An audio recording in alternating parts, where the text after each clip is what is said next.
ಶತಾಬ್ದಿ ವರ್ಷ ಇರೋದರಿಂದ ನಮ್ಮ ವೈಚಾರಿಕ ಹಿನ್ನೆಲೆ ಇರುವಂಥ ನಮ್ಮ ಮಾತೃ ಸಂಸ್ಥೆಯ ಬಗ್ಗೆ ಹಲವಾರು ಟೀಕೆ ಟಿಪ್ಪಣಿಗಳನ್ನ ಮಾಡ್ತಾ ಇರೋದನ್ನು ನಾವು ನೋಡಿದ್ದೀವಿ. ಎಲ್ಲವನ್ನ ಮೆಟ್ಟಿ ನಿಂತು ಧರ್ಮ ರಕ್ಷಣೆ ಮತ್ತು ರಾಷ್ಟ್ರೀಯತೆ ಬಗ್ಗೆ ಅಪಾರವಾದಂಥ ಶಕ್ತಿಯನ್ನು ಮತ್ತು ಕಲ್ಪನೆಯನ್ನು ಕೊಡ್ತಿರೋವಂಥದ್ದು RSS.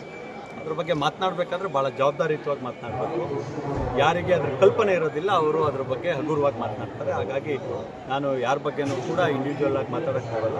ಆದರೆ ಒಂದು ವಸ್ತುವಿನ ಹಿನ್ನೆಲೆ ಅಥವಾ ಒಂದು ವಿಚಾರದ ಹಿನ್ನೆಲೆ ಗೊತ್ತಿಲ್ಲದೆ ಗಾಳಿಯಲ್ಲಿ ಗುಂಡೊಡಿಬಾರ್ದು ಅನ್ನೋದು ಮಾತ್ರ ನಾನು ವಿನಂತಿಯನ್ನು ಮಾಡ್ತೀನಿ. ತಾಯಿ ಆಸ್ತಾಂಬೆ ಎಲ್ಲ RSS ಬಗ್ಗೆ ಕಾಳಜಿ ಇರೋವಂಥವ್ರನ್ನ ಇಲ್ಲದೇ ಇರೋವಂಥವ್ರು ಎಲ್ಲರಿಗೂ ಕೂಡ ಸದ್ಬುದ್ಧಿ ಕೊಡಲಿ. ಎಲ್ಲರೂ ಕೂಡ ದೇಶದ ವಿಚಾರವಾಗಿ ಒಗ್ಗಟ್ಟಾಗಿರೋಂಥ ಸದ್ಬುದ್ಧಿ ಕೊಡಲಿ. ಒಂದು ವರ್ಗದ ಓಲೈಕೆಗೋಸ್ಕರ ಅಥವಾ ರಾಜಕಾರಣಕ್ಕೋಸ್ಕರ ಯಾವ ವರ್ಗನೂ ಇಲ್ಲ, ಮಾನಸಿಕತೆ ಬದಲಾಗಬೇಕು. RSS ಯಾವ ರೀತಿ ಕಾರ್ಯಶೈಲಿ ಇದೆ, ಯಾವೆಲ್ಲ ಕೆಲಸಗಳಲ್ಲಿ ತೊಡಗಿಸ್ಕೊಂಡಿದೆ, ಯಾವ ರೀತಿಯಾಗಿ ದೇಶದ ಅಖಂಡತೆ ಮತ್ತು ಯುವ ಸಮೂಹದಲ್ಲಿ ರಾಷ್ಟ್ರೀಯತೆಯನ್ನು ಬೆಳೆಸುವಂಥ ಕೆಲಸವನ್ನು ಮಾಡ್ತೀವಿ. ಅದ್ರ ಬಗ್ಗೆ ಹಗುರವಾಗಿ ಮಾತನಾಡಬಾರ್ದು ಅಂತ ಯಾರೇ ಇರಲಿ, ಹಗುರವಾಗಿ ಮಾತನಾಡಬಾರ್ದು ಅಂತೇಳಿ ವಿನಂತಿ ಮಾಡ್ತೀನಿ. ಯಾವುದೋ ಒಂದು ಶಾಲೆ, ಭಾರತ ವಿಶಾಲವಾದ ದೇಶ, ಯಾವುದೋ ಒಂದು ಶಾಲೆ ಆವರಣದಲ್ಲಿ ಅಥವಾ ಯಾವುದೋ ಸರ್ಕಾರಿ ಆವರಣದಲ್ಲಿ ಶಾಖೆ ಮಾಡೋದಕ್ಕೆ ನಿರ್ಬಂಧ ಮಾಡಿದ ತಕ್ಷಣ RSS ಶಕ್ತಿ ಕಮ್ಮಿ ಆಗುತ್ತೆ ಅಥವಾ ಅದನ್ನು ನಿರ್ಬಂಧಿಸ್ಬೋದು ಅನ್ನೋ ಕಲ್ಪನೆ ಇದ್ದರೆ ಕಲ್ಪನೆಯಿಂದ ಹೊರಬರಬೇಕು. ಅದನ್ನು ಮೀರಿ ಬೆಳೆದಿರೋವಂಥ ಸಂಸ್ಥೆ RSS. ಹಾಗಾಗಿ ದೇಶದ ರಾಷ್ಟ್ರಪತಿ, ದೇಶದ ಪ್ರಧಾನಮಂತ್ರಿಗಳು RSSನಲ್ಲಿ ತಮ್ಮ ದಿನನಿತ್ಯದ ಚಟುವಟಿಕೆಗಳನ್ನು ಮಾಡಿ ಒಂದು ಉತ್ತಮ ರೀತಿಯಲ್ಲಿ ಸಮಾಜದ ಕೆಲಸವನ್ನು ಮಾಡೋದಕ್ಕೆ ರೂಪುಗೊಂಡಿರುವಂಥ ವ್ಯಕ್ತಿತ್ವಗಳನ್ನು ನಾವು ನೋಡ್ತೀವಿ. RSS ಬಗ್ಗೆ ಯಾವ ರೀತಿಯಾಗಿ ಮಾತನಾಡಬೇಕು ಅನ್ನೋ ಕಲ್ಪನೆ ಮಾತನಾಡೋಂಥವ್ರಿಗೆ ಇರಬೇಕು ಅಂತ ವಿನಂತಿಯನ್ನು ಮಾಡ್ತೀವಿ. ಶತಾಬ್ದಿ ವರ್ಷ ಇರೋದರಿಂದ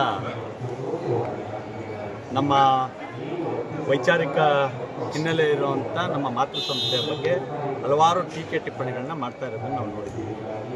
ಎಲ್ಲವನ್ನ ಮೆಟ್ಟಿ ನಿಂತು ಧರ್ಮ ರಕ್ಷಣೆ ಮತ್ತು ರಾಷ್ಟ್ರೀಯತೆ ಬಗ್ಗೆ ಅಪಾರವಾದಂಥ ಶಕ್ತಿಯನ್ನು ಮತ್ತು ಕಲ್ಪನೆಯನ್ನು ಕೊಡ್ತಿರೋವಂಥದ್ದು RSS. ಅದ್ರ ಬಗ್ಗೆ ಮಾತನಾಡಬೇಕಾದ್ರೆ ಭಾಳ ಜವಾಬ್ದಾರಿಯುತವಾಗಿ ಮಾತನಾಡಬೇಕು. ಯಾರಿಗೆ ಅದ್ರ ಕಲ್ಪನೆ ಇರೋದಿಲ್ಲ ಅವರು ಅದ್ರ ಬಗ್ಗೆ ಹಗುರವಾಗಿ ಮಾತನಾಡ್ತಾರೆ. ಹಾಗಾಗಿ ನಾನು ಯಾರ ಬಗ್ಗೆನೂ ಕೂಡ ಇಂಡಿವಿಜುವಲ್ ಆಗಿ ಮಾತಾಡೋಕ್ಕೆ ಹೋಗಲ್ಲ. ಆದರೆ ಒಂದು ವಸ್ತುವಿನ ಹಿನ್ನೆಲೆ ಅಥವಾ ಒಂದು ವಿಚಾರದ ಹಿನ್ನೆಲೆ ಗೊತ್ತಿಲ್ಲದೆ ಗಾಳಿಯಲ್ಲಿ ಗುಂಡೊಡಿಬಾರ್ದು ಅನ್ನೋದು ಮಾತ್ರ ನಾನು ವಿನಂತಿಯನ್ನು ಮಾಡ್ತೀನಿ. ತಾಯಿ ಆಸ್ತಾಂಬೆ ಎಲ್ಲ RSS ಬಗ್ಗೆ ಕಾಳಜಿ ಇರೋವಂಥವ್ರನ್ನ ಇಲ್ಲದೇ ಇರೋವಂಥವ್ರು ಎಲ್ಲರಿಗೂ ಕೂಡ ಸದ್ಬುದ್ಧಿ ಕೊಡಲಿ. ಎಲ್ಲರೂ ಕೂಡ ದೇಶದ ವಿಚಾರವಾಗಿ ಒಗ್ಗಟ್ಟಾಗಿರೋಂಥ ಸದ್ಬುದ್ಧಿ ಕೊಡಲಿ. ಒಂದು ವರ್ಗದ ಓಲೈಕೆಗೋಸ್ಕರ ಅಥವಾ ರಾಜಕಾರಣಕ್ಕೋಸ್ಕರ ಯಾವ ವರ್ಗನೂ ಇಲ್ಲ, ಮಾನಸಿಕತೆ ಬದಲಾಗಬೇಕು.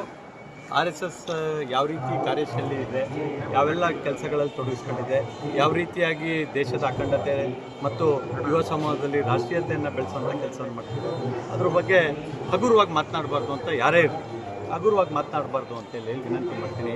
ಯಾವುದೋ ಒಂದು ಶಾಲೆ, ಭಾರತ ವಿಶಾಲವಾದ ದೇಶ, ಯಾವುದೋ ಒಂದು ಶಾಲೆ ಆವರಣದಲ್ಲಿ ಅಥವಾ ಯಾವುದೋ ಸರ್ಕಾರಿ ಆವರಣದಲ್ಲಿ ಶಾಖೆ ಮಾಡೋದಕ್ಕೆ ನಿರ್ಬಂಧ ಮಾಡಿದ ತಕ್ಷಣ RSS ಶಕ್ತಿ ಕಮ್ಮಿ ಆಗುತ್ತೆ ಅಥವಾ ಅದನ್ನು ನಿರ್ಬಂಧಿಸ್ಬೋದು ಅನ್ನೋ ಕಲ್ಪನೆ ಇದ್ದರೆ ಕಲ್ಪನೆಯಿಂದ ಹೊರಬರಬೇಕು. ಅದನ್ನು ಮೀರಿ ಬೆಳೆದಿರೋವಂಥ ಸಂಸ್ಥೆ RSS. ಹಾಗಾಗಿ ದೇಶದ ರಾಷ್ಟ್ರಪತಿ, ದೇಶದ ಪ್ರಧಾನಮಂತ್ರಿಗಳು RSSನಲ್ಲಿ ತಮ್ಮ ದಿನನಿತ್ಯದ ಚಟುವಟಿಕೆಗಳನ್ನು ಮಾಡಿ ಒಂದು ಉತ್ತಮ ರೀತಿಯಲ್ಲಿ ಸಮಾಜದ ಕೆಲಸವನ್ನು ಮಾಡೋದಕ್ಕೆ ರೂಪುಗೊಂಡಿರುವಂಥ ವ್ಯಕ್ತಿತ್ವಗಳನ್ನು ನಾವು ನೋಡ್ತೀವಿ. RSS ಬಗ್ಗೆ ಯಾವ ರೀತಿಯಾಗಿ ಮಾತನಾಡಬೇಕು ಅನ್ನೋ ಕಲ್ಪನೆ ಮಾತನಾಡೋಂಥವ್ರಿಗೆ ಇರಬೇಕು ಅಂತ ವಿನಂತಿಯನ್ನು ಮಾಡ್ತೀವಿ. ಶತಾಬ್ದಿ ವರ್ಷ ಇರೋದರಿಂದ ನಮ್ಮ ವೈಚಾರಿಕ ಹಿನ್ನೆಲೆ ಇರುವಂಥ ನಮ್ಮ ಮಾತೃ ಸಂಸ್ಥೆಯ ಬಗ್ಗೆ ಹಲವಾರು ಟೀಕೆ ಟಿಪ್ಪಣಿಗಳನ್ನ ಮಾಡ್ತಾ ಇರೋದನ್ನು ನಾವು ನೋಡಿದ್ದೀವಿ. ಎಲ್ಲವನ್ನ ಮೆಟ್ಟಿ ನಿಂತು ಧರ್ಮ ರಕ್ಷಣೆ ಮತ್ತು ರಾಷ್ಟ್ರೀಯತೆ ಬಗ್ಗೆ ಅಪಾರವಾದಂಥ ಶಕ್ತಿಯನ್ನು ಮತ್ತು ಕಲ್ಪನೆಯನ್ನು ಕೊಡ್ತಿರೋವಂಥದ್ದು RSS. ಅದ್ರ ಬಗ್ಗೆ ಮಾತನಾಡಬೇಕಾದ್ರೆ ಭಾಳ ಜವಾಬ್ದಾರಿಯುತವಾಗಿ ಮಾತನಾಡಬೇಕು. ಯಾರಿಗೆ ಅದ್ರ ಕಲ್ಪನೆ ಇರೋದಿಲ್ಲ ಅವರು ಅದ್ರ ಬಗ್ಗೆ ಹಗುರವಾಗಿ ಮಾತನಾಡ್ತಾರೆ. ಹಾಗಾಗಿ ನಾನು ಯಾರ ಬಗ್ಗೆನೂ ಕೂಡ ಇಂಡಿವಿಜುವಲ್ ಆಗಿ ಮಾತಾಡೋಕ್ಕೆ ಹೋಗಲ್ಲ. ಆದರೆ ಒಂದು ವಸ್ತುವಿನ ಹಿನ್ನೆಲೆ ಅಥವಾ ಒಂದು ವಿಚಾರದ ಹಿನ್ನೆಲೆ ಗೊತ್ತಿಲ್ಲದೆ ಗಾಳಿಯಲ್ಲಿ ಗುಂಡೊಡಿಬಾರ್ದು ಅನ್ನೋದು ಮಾತ್ರ ನಾನು ವಿನಂತಿಯನ್ನು ಮಾಡ್ತೀನಿ. ತಾಯಿ ಆಸ್ತಾಂಬೆ ಎಲ್ಲ RSS ಬಗ್ಗೆ ಕಾಳಜಿ ಇರೋವಂಥವ್ರನ್ನ ಇಲ್ಲದೇ ಇರೋವಂಥವ್ರು ಎಲ್ಲರಿಗೂ ಕೂಡ ಸದ್ಬುದ್ಧಿ ಕೊಡಲಿ. ಎಲ್ಲರೂ ಕೂಡ ದೇಶದ ವಿಚಾರವಾಗಿ ಒಗ್ಗಟ್ಟಾಗಿರೋಂಥ ಸದ್ಬುದ್ಧಿ ಕೊಡಲಿ. ಒಂದು ವರ್ಗದ ಓಲೈಕೆಗೋಸ್ಕರ ಅಥವಾ ರಾಜಕಾರಣಕ್ಕೋಸ್ಕರ ಯಾವ ವರ್ಗನೂ ಇಲ್ಲ, ಮಾನಸಿಕತೆ ಬದಲಾಗಬೇಕು. ಆರ್ ಎಸ್ ಎಸ್ ಯಾವ ರೀತಿ ಕಾರ್ಯಶೈಲಿ ಇದೆ, ಯಾವೆಲ್ಲ ಕೆಲಸಗಳಲ್ಲಿ ತೊಡಗಿಸ್ಕೊಂಡಿದೆ, ಯಾವ ರೀತಿಯಾಗಿ ದೇಶದ ಅಖಂಡತೆ ಮತ್ತು ಯುವ ಸಮೂಹದಲ್ಲಿ ರಾಷ್ಟ್ರೀಯತೆಯನ್ನು ಬೆಳೆಸುವಂಥ ಕೆಲಸವನ್ನು ಮಾಡ್ತಿದೆ. ಅದ್ರ ಬಗ್ಗೆ ಹಗುರವಾಗಿ ಮಾತನಾಡಬಾರ್ದು ಅಂತ ಯಾರೇ ಇರಲಿ, ಹಗುರವಾಗಿ ಮಾತನಾಡಬಾರ್ದು ಅಂತೇಳಿ ವಿನಂತಿ ಮಾಡ್ತೀನಿ. ಯಾವುದೋ ಒಂದು ಶಾಲೆ, ಭಾರತ ವಿಶಾಲವಾದ ದೇಶ, ಯಾವುದೋ ಒಂದು ಶಾಲೆ ಆವರಣದಲ್ಲಿ ಅಥವಾ ಯಾವುದೋ ಸರ್ಕಾರಿ ಆವರಣದಲ್ಲಿ ಶಾಖೆ ಮಾಡೋದಕ್ಕೆ ನಿರ್ಬಂಧ ಮಾಡಿದ ತಕ್ಷಣ ಆರ್ ಎಸ್ ಎಸ್ಸು ಶಕ್ತಿ ಕಮ್ಮಿ ಆಗುತ್ತೆ ಅಥವಾ ಅದನ್ನು ನಿರ್ಬಂಧಿಸ್ಬೋದು ಅನ್ನೋ ಕಲ್ಪನೆ ಇದ್ದರೆ ಕಲ್ಪನೆಯಿಂದ ಹೊರಗೆ ಅದನ್ನು ಮೀರಿ ಬೆಳೆದಿರೋವಂಥ ಸಂಸ್ಥೆ ಆರ್ ಎಸ್ ಎಸ್. ಹಾಗಾಗಿ ದೇಶದ ರಾಷ್ಟ್ರಪತಿ, ದೇಶದ ಪ್ರಧಾನಮಂತ್ರಿಗಳು ಆರ್ ಎಸ್ ಎಸ್ನಲ್ಲಿ ತಮ್ಮ ದಿನನಿತ್ಯದ ಚಟುವಟಿಕೆಗಳನ್ನು ಮಾಡಿ ಒಂದು ಉತ್ತಮ ರೀತಿಯಲ್ಲಿ ಸಮಾಜದ ಕೆಲಸವನ್ನು ಮಾಡೋದಕ್ಕೆ ರೂಪುಗೊಂಡಿರುವಂಥ ವ್ಯಕ್ತಿತ್ವಗಳನ್ನು ನಾವು ನೋಡ್ತೀವಿ. ಆರ್ ಎಸ್ ಎಸ್ ಬಗ್ಗೆ ಯಾವ ರೀತಿಯಾಗಿ ಮಾತನಾಡಬೇಕು ಅನ್ನೋ ಕಲ್ಪನೆ ಮಾತನಾಡೋವಂಥವ್ರಿಗೆ ಇರಬೇಕು ಅಂತ ವಿನಂತಿಯನ್ನು ಮಾಡ್ತೀವಿ. ಶತಾಬ್ದಿ ವರ್ಷ ಇರೋದರಿಂದ ನಮ್ಮ ವೈಚಾರಿಕ ಹಿನ್ನೆಲೆ ಇರುವಂಥ ನಮ್ಮ ಮಾತೃ ಸಂಸ್ಥೆಯ ಬಗ್ಗೆ ಹಲವಾರು ಟೀಕೆ ಟಿಪ್ಪಣಿಗಳನ್ನ ಮಾಡ್ತಾ ಇರೋದನ್ನು ನಾವು ನೋಡಿದ್ದೀವಿ. ಎಲ್ಲವನ್ನ ಮೆಟ್ಟಿ ನಿಂತು ಧರ್ಮ ರಕ್ಷಣೆ ಮತ್ತು ರಾಷ್ಟ್ರೀಯತೆ ಬಗ್ಗೆ ಅಪಾರವಾದಂಥ ಶಕ್ತಿಯನ್ನು ಮತ್ತು ಕಲ್ಪನೆಯನ್ನು ಕೊಡ್ತಿರೋವಂಥದ್ದು ಆರ್ ಎಸ್ ಎಸ್. ಅದ್ರ ಬಗ್ಗೆ ಮಾತನಾಡಬೇಕಾದ್ರೆ ಭಾಳ ಜವಾಬ್ದಾರಿಯುತವಾಗಿ ಮಾತನಾಡಬೇಕು. ಯಾರಿಗೆ ಅದ್ರ ಕಲ್ಪನೆ ಇರೋದಿಲ್ಲ ಅವರು ಅದ್ರ ಬಗ್ಗೆ ಹಗುರವಾಗಿ ಮಾತನಾಡ್ತಾರೆ. ಹಾಗಾಗಿ ನಾನು ಯಾರ ಬಗ್ಗೆನೂ ಕೂಡ ಇಂಡಿವಿಜುವಲ್ ಆಗಿ ಮಾತಾಡೋಕ್ಕೆ ಬರಲ್ಲ. ಆದರೆ ಒಂದು ವಸ್ತುವಿನ ಹಿನ್ನೆಲೆ ಅಥವಾ ಒಂದು ವಿಚಾರದ ಹಿನ್ನೆಲೆ ಗೊತ್ತಿಲ್ಲದೆ ಗಾಳಿಯಲ್ಲಿ ಗುಂಡೊಡಿಬಾರ್ದು ಅನ್ನೋದು ಮಾತ್ರ ನಾನು ವಿನಂತಿಯನ್ನು ಮಾಡ್ತೀನಿ. ತಾಯಿ ಆಸ್ತಾಂಬೆ ಎಲ್ಲ ಆರ್ ಎಸ್ ಎಸ್ ಬಗ್ಗೆ ಕಾಳಜಿ ಇರೋವಂಥವ್ರನ್ನ, ಇಲ್ಲದೇ ಇರೋವಂಥವ್ರು ಎಲ್ಲರಿಗೂ ಕೂಡ ಸದ್ಬುದ್ಧಿ ಕೊಡಲಿ. ಎಲ್ಲರೂ ಕೂಡ ದೇಶದ ವಿಚಾರವಾಗಿ ಒಗ್ಗಟ್ಟಾಗಿರೋಂಥ ಸದ್ಬುದ್ಧಿ ಕೊಡಲಿ. ಒಂದು ವರ್ಗದ ಓಲೈಕೆಗೋಸ್ಕರ ಅಥವಾ ರಾಜಕಾರಣಕ್ಕೋಸ್ಕರ ಯಾವ ವರ್ಗನೂ ಇಲ್ಲ, ಮಾನಸಿಕತೆ ಬದಲಾಗಬೇಕು. ಆರ್ ಎಸ್ ಎಸ್ ಯಾವ ರೀತಿ ಕಾರ್ಯಶೈಲಿ ಇದೆ, ಯಾವೆಲ್ಲ ಕೆಲಸಗಳಲ್ಲಿ ತೊಡಗಿಸ್ಕೊಂಡಿದೆ, ಯಾವ ರೀತಿಯಾಗಿ ದೇಶದ ಅಖಂಡತೆ ಮತ್ತು ಯುವ ಸಮೂಹದಲ್ಲಿ ರಾಷ್ಟ್ರೀಯತೆಯನ್ನು ಬೆಳೆಸುವಂಥ ಕೆಲಸವನ್ನು ಮಾಡ್ತಿದೆ. ಅದ್ರ ಬಗ್ಗೆ ಹಗುರವಾಗಿ ಮಾತನಾಡಬಾರ್ದು ಅಂತ ಯಾರೇ ಇರಲಿ, ಹಗುರವಾಗಿ ಮಾತನಾಡಬಾರ್ದು ಅಂತೇಳಿ ವಿನಂತಿ ಮಾಡ್ತೀನಿ.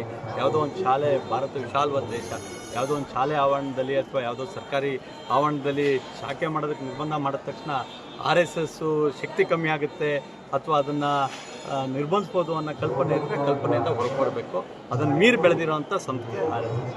ಹಾಗಾಗಿ ದೇಶದ ರಾಷ್ಟ್ರಪತಿ, ದೇಶದ ಪ್ರಧಾನಮಂತ್ರಿಗಳು ಆರ್ ಎಸ್ ಎಸ್ನಲ್ಲಿ ತಮ್ಮ ದಿನನಿತ್ಯದ ಚಟುವಟಿಕೆಗಳನ್ನು ಮಾಡಿ ಒಂದು ಉತ್ತಮ ರೀತಿಯಲ್ಲಿ ಸಮಾಜದ ಕೆಲಸವನ್ನು ಮಾಡೋದಕ್ಕೆ ರೂಪುಗೊಂಡಿರುವಂಥ ವ್ಯಕ್ತಿತ್ವಗಳನ್ನು ನಾವು ನೋಡ್ತೀವಿ. ಆರ್ ಎಸ್ ಎಸ್ ಬಗ್ಗೆ ಯಾವ ರೀತಿಯಾಗಿ ಮಾತನಾಡಬೇಕು ಅನ್ನೋ ಕಲ್ಪನೆ ಮಾತನಾಡೋವಂಥವ್ರಿಗೆ ಇರಬೇಕು ಅಂತ ವಿನಂತಿಯನ್ನು ಮಾಡ್ತೀವಿ. ಶತಾಬ್ದಿ ವರ್ಷ ಇರೋದರಿಂದ ನಮ್ಮ ವೈಚಾರಿಕ ಹಿನ್ನೆಲೆ ಇರುವಂಥ ನಮ್ಮ ಮಾತೃ ಸಂಸ್ಥೆಯ ಬಗ್ಗೆ ಹಲವಾರು ಟೀಕೆ ಟಿಪ್ಪಣಿಗಳನ್ನ ಮಾಡ್ತಾ ಇರೋದನ್ನು ನಾವು ನೋಡಿದ್ದೀವಿ. ಎಲ್ಲವನ್ನ ಮೆಟ್ಟಿ ನಿಂತು ಧರ್ಮ ರಕ್ಷಣೆ ಮತ್ತು ರಾಷ್ಟ್ರೀಯತೆ ಬಗ್ಗೆ ಅಪಾರವಾದಂಥ ಶಕ್ತಿಯನ್ನು ಮತ್ತು ಕಲ್ಪನೆಯನ್ನು ಕೊಡ್ತಿರೋವಂಥದ್ದು ಆರ್ ಎಸ್ ಎಸ್. ಅದ್ರ ಬಗ್ಗೆ ಮಾತನಾಡಬೇಕಾದ್ರೆ ಭಾಳ ಜವಾಬ್ದಾರಿಯುತವಾಗಿ ಮಾತನಾಡಬೇಕು. ಯಾರಿಗೆ ಅದ್ರ ಕಲ್ಪನೆ ಇರೋದಿಲ್ಲ ಅವರು ಅದ್ರ ಬಗ್ಗೆ ಹಗುರವಾಗಿ ಮಾತನಾಡ್ತಾರೆ. ಹಾಗಾಗಿ ನಾನು ಯಾರ ಬಗ್ಗೆನೂ ಕೂಡ ಇಂಡಿವಿಜುವಲ್ ಆಗಿ ಮಾತಾಡೋಕ್ಕೆ ಬರಲ್ಲ. ಆದರೆ ಒಂದು ವಸ್ತುವಿನ ಹಿನ್ನೆಲೆ ಅಥವಾ ಒಂದು ವಿಚಾರದ ಹಿನ್ನೆಲೆ ಗೊತ್ತಿಲ್ಲದೆ ಗಾಳಿಯಲ್ಲಿ ಗುಂಡೊಡಿಬಾರ್ದು ಅನ್ನೋದು ಮಾತ್ರ ನಾನು ವಿನಂತಿಯನ್ನು ಮಾಡ್ತೀನಿ. ತಾಯಿ ಆಸ್ತಾಂಬೆ ಎಲ್ಲ ಆರ್ ಎಸ್ ಎಸ್ ಬಗ್ಗೆ ಕಾಳಜಿ ಇರೋವಂಥವ್ರನ್ನ, ಇಲ್ಲದೇ ಇರೋವಂಥವ್ರು ಎಲ್ಲರಿಗೂ ಕೂಡ ಸದ್ಬುದ್ಧಿ ಕೊಡಲಿ. ಎಲ್ಲರೂ ಕೂಡ ದೇಶದ ವಿಚಾರವಾಗಿ ಒಗ್ಗಟ್ಟಾಗಿರೋವಂಥ ಸದ್ಬುದ್ಧಿ ಕೊಡಲಿ. ಒಂದು ವರ್ಗದ ಓಲೈಕೆಗೋಸ್ಕರ ಅಥವಾ ರಾಜಕಾರಣಕ್ಕೋಸ್ಕರ ಯಾವ ವರ್ಗನೂ ಇಲ್ಲ, ಮಾನಸಿಕತೆ ಬದಲಾಗಬೇಕು. ಆರ್ ಎಸ್ ಎಸ್ ಯಾವ ರೀತಿ ಕಾರ್ಯಶೈಲಿ ಇದೆ, ಯಾವೆಲ್ಲ ಕೆಲಸಗಳಲ್ಲಿ ತೊಡಗಿಸ್ಕೊಂಡಿದೆ, ಯಾವ ರೀತಿಯಾಗಿ ದೇಶದ ಅಖಂಡತೆ ಮತ್ತು ಯುವ ಸಮೂಹದಲ್ಲಿ ರಾಷ್ಟ್ರೀಯತೆಯನ್ನು ಬೆಳೆಸುವಂಥ ಕೆಲಸವನ್ನು ಮಾಡ್ತಿದೆ. ಅದ್ರ ಬಗ್ಗೆ ಹಗುರವಾಗಿ ಮಾತನಾಡಬಾರ್ದು ಅಂತ ಯಾರೇ ಇರಲಿ, ಹಗುರವಾಗಿ ಮಾತನಾಡಬಾರ್ದು ಅಂತೇಳಿ ವಿನಂತಿ ಮಾಡ್ತೀನಿ.